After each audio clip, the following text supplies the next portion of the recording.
भगवान शंकर की कृपा, शिव नाम का स्मरण हमारे जीवन को सुख दे। आप किस भाव से उसको भज रहे, किस भाव से?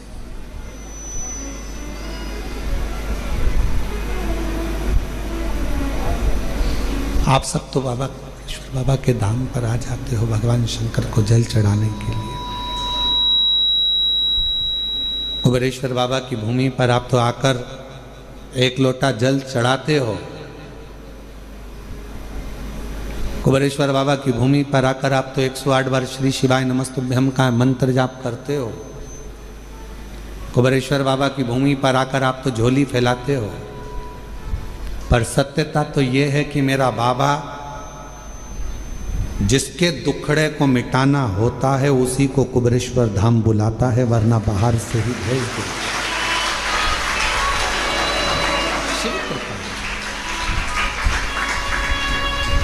उसको विश्वास से भजो। उसको अगर नहीं देना होता है तो किसी को कुबेरेश्वर धाम बुलाता भी नहीं है। बुलाया है तो ये निश्चित है कुछ ना कुछ देकर भेजेगा। बुलाया है तो कुछ ना कुछ देगा,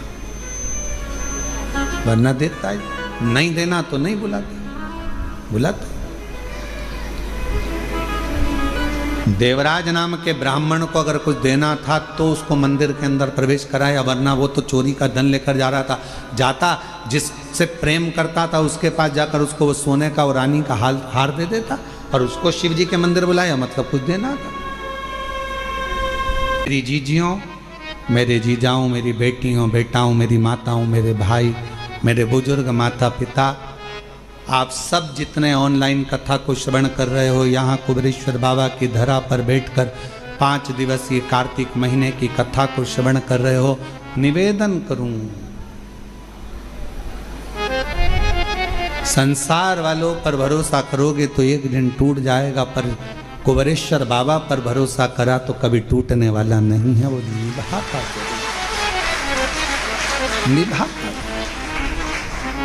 स्वीकारेगा, और उसने स्वीकार लिया, जीवन सार्थक हो गया। उसने स्वीकार।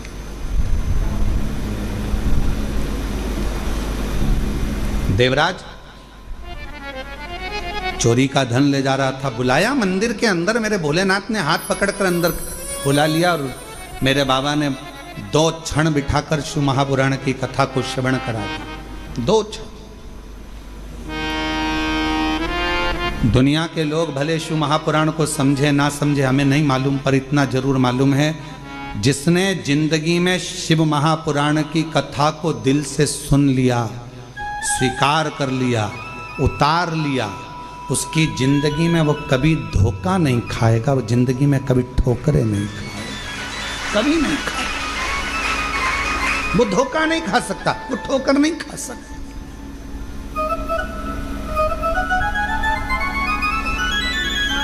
भगवान शंकर पर जो जो सामग्री हम समर्पित करते हैं, शिव जी को बेलपत्र चढ़ाई वो भी औषधि है, शिव जी को जल चढ़ाया वो भी औषधि है, शिव जी पर धतूरा चढ़ाया वो भी औषधि है, शंकर भगवान पर शमी पत्र चढ़ाया वो भी औषधि है, शिव जी पर भस्म चढ़ाई वो भी औषधि है, शिव जी को जल समर्पित कर रहे हैं, दूध समर्पित कर रहे हैं, शहद समर्पित कर रहे हैं। हम भगवान शंकर को जो सामग्री समर्पित कर रहे हैं वो संपूर्ण औषधि का कार्य ही करती है, संपूर्ण औषधि का। शायद दुनिया में पहला ऐसा धाम होगा कुबेरेश्वर धाम जहां पर भोजन भी बनता है। तो बाबा की जो बेलपत्र चढ़ती है, उसी बेलपत्र को सब्जी में, खिचड़ी में, भोजन में उस बेलपत्र को उकाला जाता है, बनाया जाता है और आप तक पहुंचाया जाता है। वो औषधि बन जाए। लोग नहीं पहचान पाते, पर जो जानने वाले हैं, जो कोई व्यक्ति कहे कि औषधि, शमी के वृक्ष, बेलपत्र का वृक्ष, उसके नीचे की मिट्टी हो, उसके नीचे की रज हो, वो भी औषधि का कार्य करती है।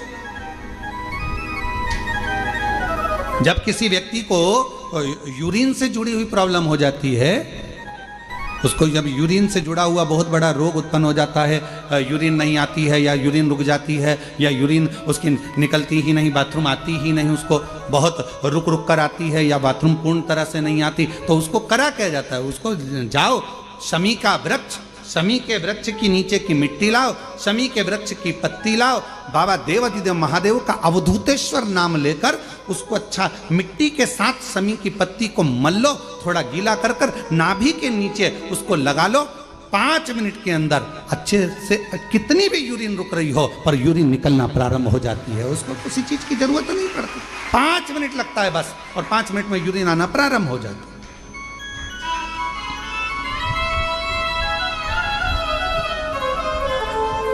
उस शमी का वृक्ष, वो शमी का पौधा, वो शमी का वृक्ष कोई साधारण नहीं होता।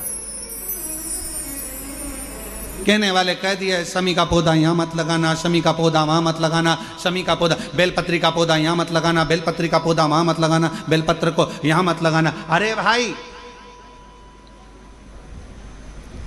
शमी का पौधा अगर तुम्हारे घर के अंदर है, शमी का छोटा सा पौधा यदि तुम्हारे घर के आंगन में है, शमी का छोटा सा पौधा या बेलपत्र का छोटा सा पौधा तुम्हारे यहाँ है, तुम्हारा घर का वास्तु दोष कितना भी बेकार हो, शमी का पौधा और बेलपत्र का पौधा सारे वास्तु को अच्छा कर देता है। एक शमी का पौधा, एक बेलपत्र का पौधा हमें सुख प्रदान कर देता है। एक पौधा।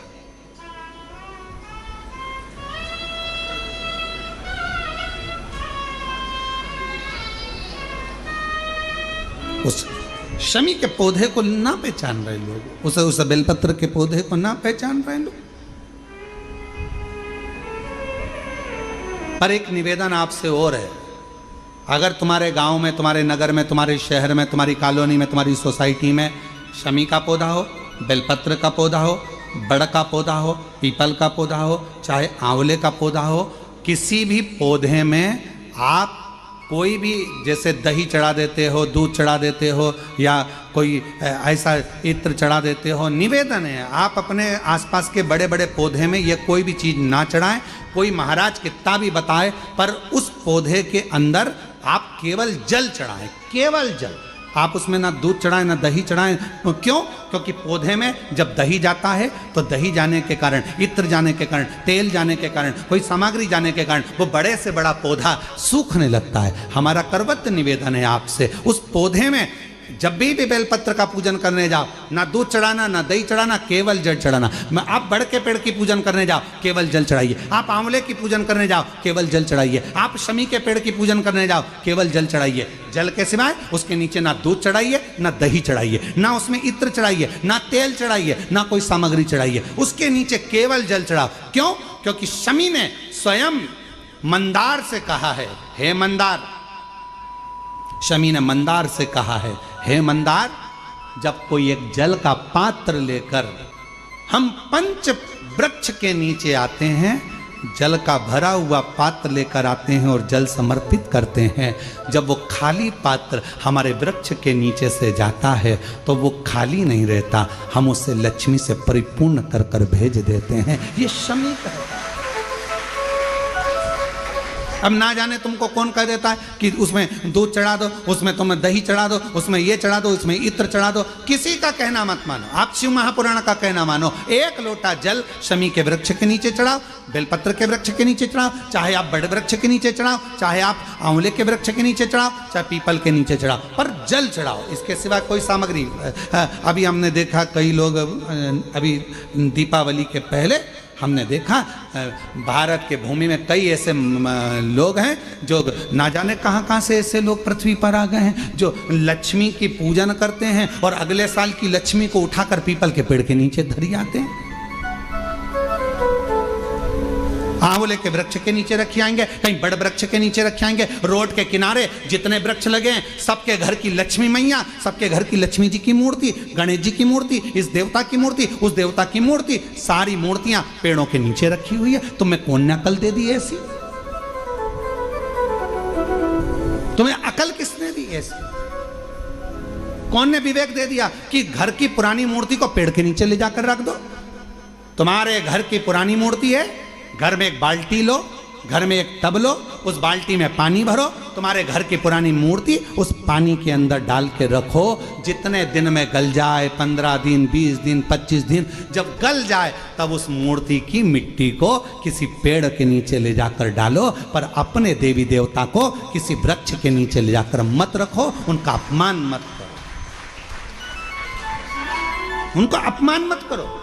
ना जाने कौन ऐसा विवेक दे देता है तुमको, ना जाने कौन ऐसी बुद्धि दे देता है कि भगवान की अगले साल की मूर्ति को गणेश जी की उठाओ, पेड़ के नीचे रखिया, लक्ष्मी जी की मूर्ति उठाओ, पेड़ के नीचे रखिया, देवता की मूर्ति उठाओ, पेड़ के नीचे रखिया। नहीं, उस मूर्ति को अपने घर की पानी की बाल्टी में, पानी में उसको गलाओ, मिट्टी इकट्ठी हो जाए तब पेड़ में डाल लिया, पेड़ में डाल।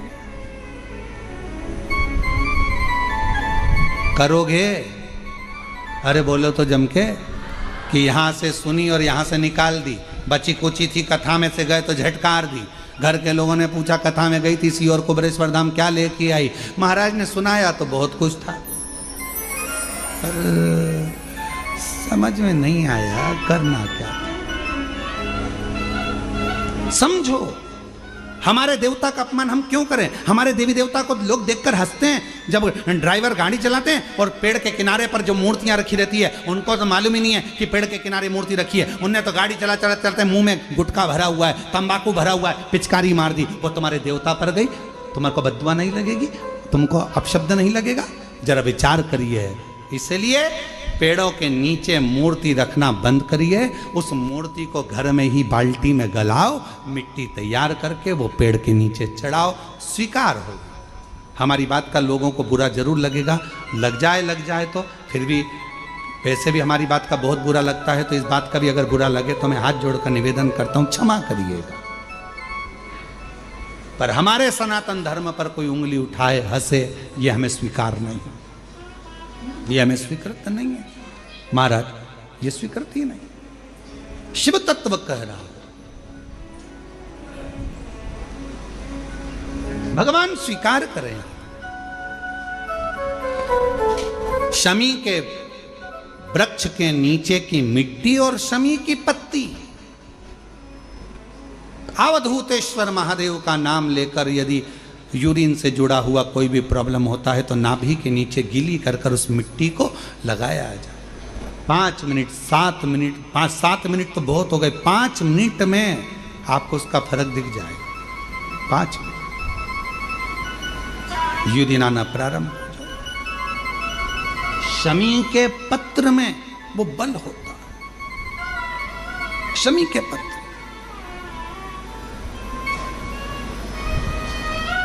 हम कईयों से कहते हैं कि अगर आपको लग रहा है कि डॉक्टर बोल रहा है कि कोई बड़ी बीमारी हो रही है, कोई तकलीफ, आपके मन में भी आपको ऐसा लग रहा है कि कहीं मेरे को घुटने ना बदलाना पड़ जाए, कहीं मेरे को ये बीमारी ना हो जाए, आपको ऐसा महसूस हो रहा है, तो आप बेलपत्र के वृक्ष के नीचे थोड़ी देर बैठो,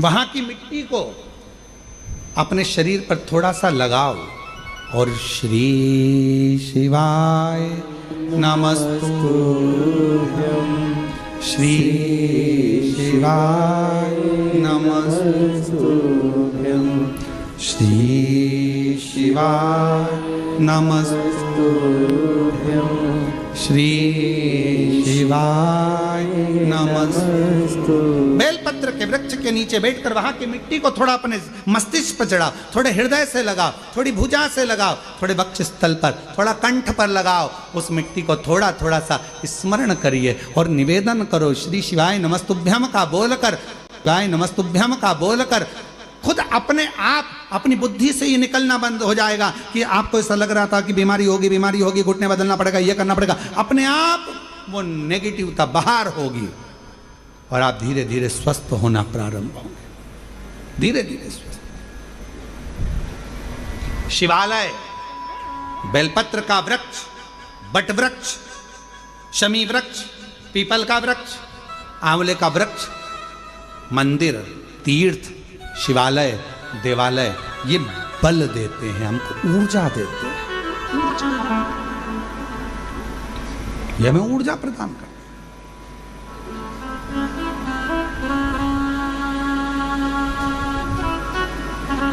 क्या मिलता? कुबेरेश्वर बाबा की धरा पर आए हो, जल चढ़ा रहे हो, कथा सुन रहे हो, भूमि शयन कर रहे हो, अपना अपना दरी बिछाया, पटुका बिछाया, लेट गए, सो गए, सब होता है, सब।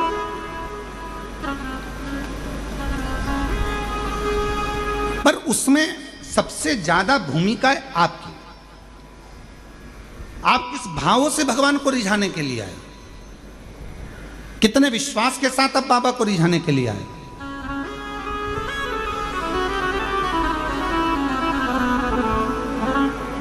ये कथा तो 29 तारीख को पूरी हो जाएगी।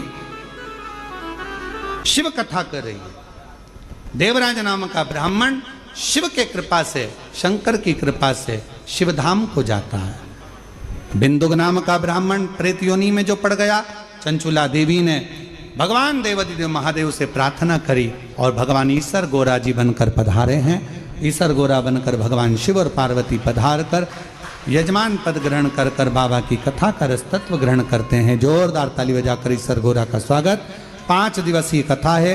कल कथा का समय 2 बजे से 5 बजे तक रहेगा, आस्था चैनल पर भी और कथा पंडाल में भी। बड़े भाव से श्रवण करें, अपने जीवन को धन्य बनाएं। हर हर महादेव।